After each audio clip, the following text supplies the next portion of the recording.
Okay, so my family and I just got home from Tractor Supply, and look at this bounty for 28 bucks. I'm Sam Groff of Beyond TP and Milk, and I'm here to discuss basic prep for spring planting because, again, this channel is about sustainability long term.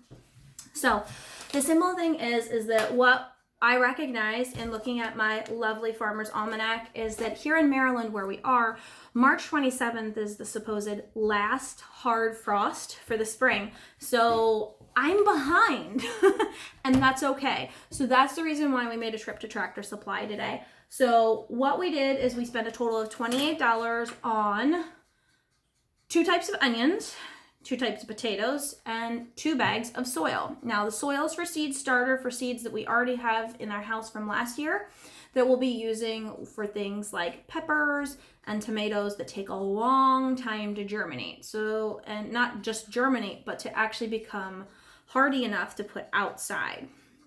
So that is the reason why we spent $28 today to be able to feed my family all spring and summer and into fall and winter for this year. So for 2021, yay, because we're still in goofy COVID-ness.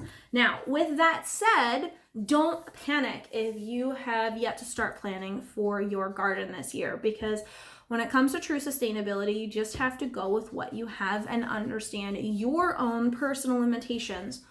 As our family progresses and evolves, we've realized we're still in the infancy stages of our gardening experience, even though we spent 4 years at a community garden and we're on our 3rd year here at this home. What we do though is I highly recommend getting yourself a Farmer's Almanac. It gives you a lot of great information, but you can also find this stuff online, but I like it all in one place. This gives us the planting guide for our area, dates, and different types of vegetables. So that's a highly recommended resource for yourself, for your own sanity, so you know. If not, just check it on Google. It's really fine.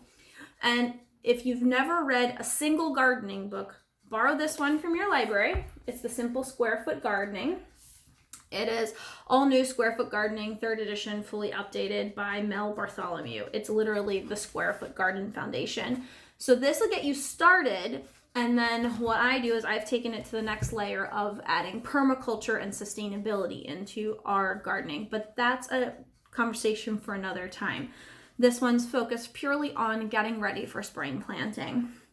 Now, with that said, I've come up with a really simple list for myself and my family this year. And what we've done is we've looked at when should, keyword should because I'm behind, have started some of our seedlings and where they need to go. Some of these are inside and some of these are direct sow. So one of the things that you need to think about when you're looking at gardening is, what do you want to garden? Like, what kind of food do you actually want to consume? So we're not big beet people, but I love to share with our neighbors. And I've learned that we like beet greens. So what we've done is we decide that, we have radishes that aren't as big of a family thing as I would love. We give those away, but we also have, beets and things that we are trying and learning to like, but we still share those.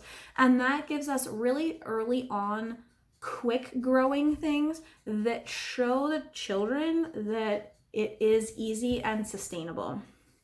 And then it also puts different nitrates and different minerals back into the soil and gets it ready for other plants to follow along throughout the spring and summer months. Then from there, we need to figure out what we're actually going to plant. So for us, we're just going to plant, like I said, 2 different types of onions.